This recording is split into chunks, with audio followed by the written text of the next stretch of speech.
Hello दोस्तों, मेरा नाम है दीपक और आज इस वीडियो लेक्चर में हम किस टॉपिक के बारे में बात करने वाले हैं ये तो आपको पता ही चल गया होगा। फिर भी मैं आपको बता देता हूं। तो इस वीडियो लेक्चर में हम देखने जा रहे हैं जीव जनन कैसे करते हैं कि मोस्ट इंपॉर्टेंट क्वेश्चंस को जो क्या हो सकते हैं आपके यूपी बोर्ड एग्जामिनेशन में पूछे जा सकते हैं। ठीक है ना। तो चलिए बिना किसी देरी के स्टार्ट करते हैं इस वीडियो लेक्चर को। इससे पहले वाले वीडियो लेक्चर्स में हमने जब प्रकरण के मोस्ट इंपॉर्टेंट क्वेश्चन को देखा था, जिसे हमने 4 भाग में डिवाइड किया था। अगर आप लोगों ने ये सारी वीडियोस नहीं देखी हैं तो उसका लिंक क्या करूंगा, मैं आपको डिस्क्रिप्शन में दे दूंगा और वहां से जाकर आप लोग देख लीजिएगा। ठीक है ना। तो चलिए बिना किसी देरी के स्टार्ट करते हैं इस वीडियो लेक्चर को। तो पहला हमारा क्वेश्चन यहाँ पर आ गया कि कायिक जनन किसे कहते हैं, इसके क्या लाभ हैं। तो भाई साहब हमारी हेडिंग लग जाएगी कायिक जनन, या इसी को हम क्या बोलते हैं, कायिक प्रवर्धन। तो कायिक प्रवर्धन में भाई साहब हम ऐसे लिख देंगे, पादप के किसी भी कायिक भाग से संपूर्ण पादप प्राप्त करने की प्रक्रिया को कायिक जनन कहते हैं। पादप में स्वतः होने वाले कायिक जनन को प्राकृतिक कायिक जनन या प्रवर्धन कहते हैं। ठीक है ना। यह जड़ तना पत्तियों आदि द्वारा होता है या हो सकता है। ठीक है। फिर इसी में आगे ऐसे लिख देंगे कि मानव द्वारा पादपों के कृत्रिम ढंग से किए गए कायिक जनन को कृत्रिम कायिक प्रवर्धन कहते हैं। ठीक है ना। इस बात को क्या करिए आप ध्यान रखिएगा। अब हम आगे देख लेते हैं कायिक जनन के लाभ, यानी कि इसके लाभ क्या होते हैं। हमारा हो जाएगा पहला पहला देख लीजिएगा, यहाँ पर ऐसे लिखा गया कि इस विधि में कम समय में पादप विकसित किए जा सकते हैं। पहला ये लाभ हो गया। दूसरा क्या, इस विधि से उत्पन्न पादप मातृ पादप के समान होते हैं। तीसरा, कायिक जनन द्वारा उन पादपों को भी उगाया जा सकता है जिनके बीज नहीं बनते हैं, जैसे क्या, केला, अंगूर, बांस, अनानास आदि। ठीक है ना। फिर चौथा हमारा हो जाएगा, कायिक जनन द्वारा अनुपयोगी जंगली प्रजातियों को उपयोगी पादपों में परिवर्तित किया जा सकता है। फिर पांचवा या और लास्ट हमारा हो जाएगा, पादप में वांछित लक्षण पीढ़ी दर पीढ़ी बने रहते हैं। ठीक है ना। तो ये सब क्या हो गए आपके कायिक जनन के लाभ। हमारा नेक्स्ट क्वेश्चन है कि ऊतक संवर्धन से आप क्या समझते हैं। फिर उसी में आगे ऐसे पूछा कि इसकी उपयोगिता पर प्रकाश डालिए। तो चलिए भाई साहब देख लेते हैं इसको। तो हमारी हेडिंग हो जाएगी ऊतक संवर्धन, इसे हम इंग्लिश में बोलते हैं टिश्यू कल्चर। तो इसमें लिखेंगे क्या भाई साहब, इसको देखिएगा देखिएगा ध्यान से। इस तकनीकी में पौधे के ऊतक अथवा उसकी कोशिकाओं को कृत्रिम पोषक माध्यम में रखकर नए पौधों या पौधे उगाए जाते हैं। अब इसमें देखिए क्या करते हैं, कृत्रिम माध्यम में रखे गए ऊतक की कोशिकाएं अनियमित रूप से विभाजित कर कैलस का निर्माण करती हैं। कैलस की कोशिकाएं कलिकाओं का निर्माण करती हैं, जो वृद्धि करके एक नए पादप का निर्माण करते हैं। तो ये क्या हो गया आपका, ऊतक संवर्धन में ही किया जाता है। ठीक है। अब इसको देख लेते हैं हम सब, इसकी उपयोगिता क्या है, इसके लाभ क्या है। ठीक है ना। तो इसकी उपयोगिता क्या है भाई साहब, पहला, इस तकनीकी का उपयोग सामान्यतः सजावटी पौधों के संवर्धन में किया जाता है। ठीक है ना, सजावटी पौधे को उगाने के लिए किया जाता है। दूसरा क्या होता है, इस तकनीकी द्वारा किसी एकल पौधे से अनेक पौधे संक्रमण मुक्त परिस्थितियों में उत्पन्न किए जा सकते हैं। और फिर हमारा तीसरा, इस विधि द्वारा पादप को विभिन्न रोगों से बचाया जा सकता है। और चौथा, इस विधि में वातावरण का पादप वृद्धि पर कोई प्रभाव नहीं पड़ता है। पांचवा, इस विधि द्वारा सजावट योग्य पादपों को जल्दी उगाया जा सकता है, यानी कि बहुत जल्दी उगाया जा सकता है। ये सब क्या हो गए आपकी उपयोगिताएं। तो यहाँ पर हम देख लेते हैं नेक्स्ट क्वेश्चन। हमारा नेक्स्ट क्वेश्चन है कि परागण किसे कहते हैं, यह कितने प्रकार का होता है। तो भाई साहब इसमें कैसे लिखेंगे, इसको भी देख लेते हैं। हमारा हेडिंग हो जाएगा परागण, इसे हम इंग्लिश में बोलते हैं पॉलिनेशन। तो किसी पुष्प के परागकणों का उसी पुष्प अथवा उसी जाति के किसी अन्य पुष्प के वर्तिकाग्र पर पहुंचने की क्रिया को परागण कहते हैं। अब इसमें ऐसे लिख लेंगे कि परागण मुख्यतः 2 प्रकार का होता है। कितने प्रकार का होता है भाई साहब, 2 प्रकार का होता है।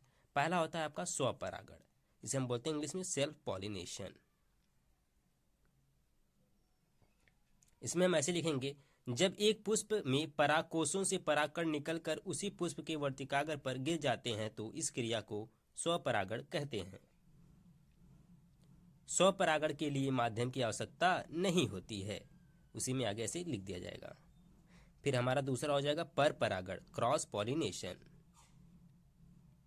इसमें लिखेंगे, जब एक पुष्प में परागकोशों से परागकण निकलकर किसी दूसरी पुष्प उसी जाति के, ठीक है ना, के वर्तिकाग्र पर आते हैं तो इसे पर परागण कहते हैं। ठीक है ना। तो पर परागण इसे कहते हैं।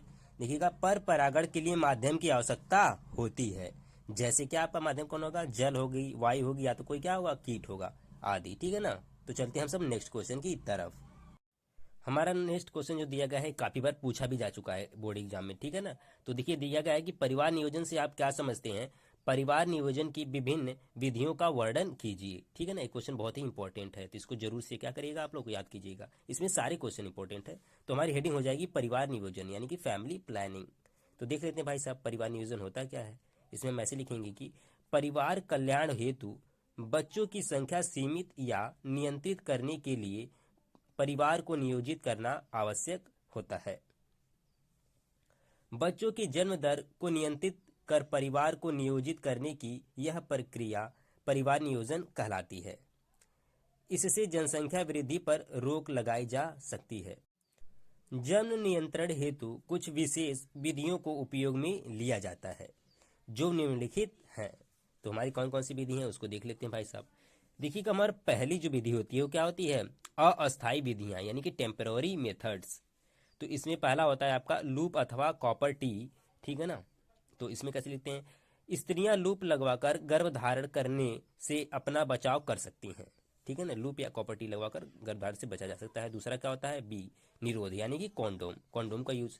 निरोध का प्रयोग पुरुष द्वारा किया जाता है। इसके प्रयोग से गर्भधारण होने की कोई भी संभावना नहीं होती है। फिर हमारा नेक्स्ट होता है सुरक्षित काल यानी कि सेफ पीरियड। तो इसमें ऐसे लिखते हैं कि मासिक धर्म के एक सप्ताह पूर्व व एक सप्ताह बाद का समय सुरक्षित काल माना जाता है। इस काल में लैंगिक संपर्क स्थापित करने पर गर्भधारण की संभावना कम होती है, परंतु यह विधि अधिक विश्वसनीय नहीं है, ठीक है ना। तो इस बात क्या करेंगे आप लोग ध्यान देंगे।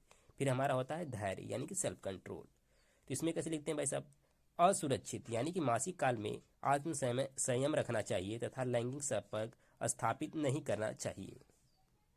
अब इसी में हम आगे देखेंगे गर्भ निरोधक गोलियां, ठीक है ना। इसको क्या बोलते हैं इंग्लिश में, कॉन्ट्रासेप्टिव पिल्स।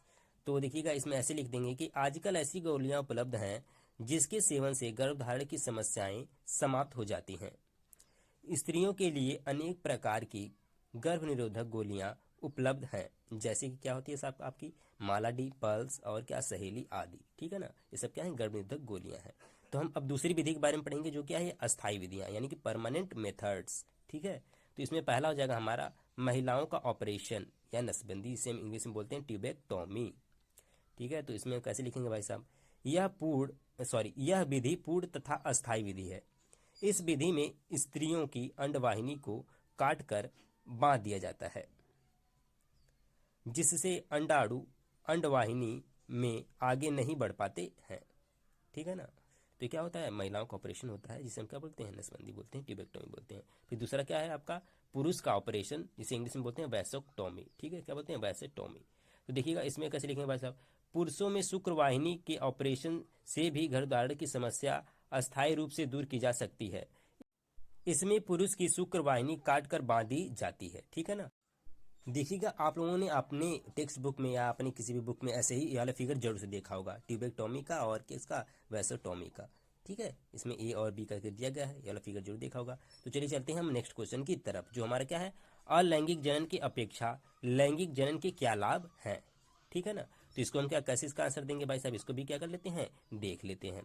देखिएगा अलैंगिक जनन की अपेक्षा लैंगिक जनन के लाभ को हम निम्न अंतर द्वारा स्पष्ट कर सकते हैं। तो पहले हमने क्या कर लिया, दो कॉलम ऐसे ही बना लिया। तो एक में क्या लिख देंगे हम लोग, अलैंगिक जनन यानी कि एसेक्सुअल रिप्रोडक्शन, और दूसरे में लिख देंगे लैंगिक जनन, सेक्सुअल रिप्रोडक्शन। तो पहला हो जाएगा इसके द्वारा शरीर का बना कोई भाग या इससे बनी कोई विशिष्ट संरचनाएं नए जीव का निर्माण कर देती हैं। और इसमें क्या लिख देंगे, इस प्रकार के जनन में नर एवं मादा युग्मक मिलकर नए जीव का निर्माण करते हैं। और दूसरा क्या हो जाएगा, यह अपेक्षाकृत सरल प्रक्रिया है। जो आपकी अलैंगिक जनन होती क्या होती है, अपेक्षाकृत सरल होती है, यह अपेक्षाकृत जटिल होती है, कौन सी, लैंगिक जनन की। तीसरा हमारा होता है संतति आनुवंशिक तौर पर जनक के समान होती है। और इसमें क्या हो जाएगा, लैंगिक जनन में संतति आनुवंशिक तौर पर जनक से क्या होती है, भिन्न होती है। और हमारा चौथा हो जाएगा, यह निम्न श्रेणी के जंतुओं में पाया जाता है, जैसे क्या है आपका अमीबा, पैरामीशियम, कवक, जीवाणु, ईस्ट आदि, ठीक है ना। और लैंगिक जनन कहाँ पाया जाएगा, यह उच्च श्रेणी के जंतुओं में पाया जाता है, जैसे क्या होगा आपका मनुष्य, बकरी, शेर, मेढक आदि, ठीक है। तो क्या होगा आपका लैंगिक और अलैंगिक जनन में अंतर भी कर सकते हैं, या लैंगिक जनन किस प्रकार लाभदायी है, किससे, अलैंगिक जनन से, ठीक है ना।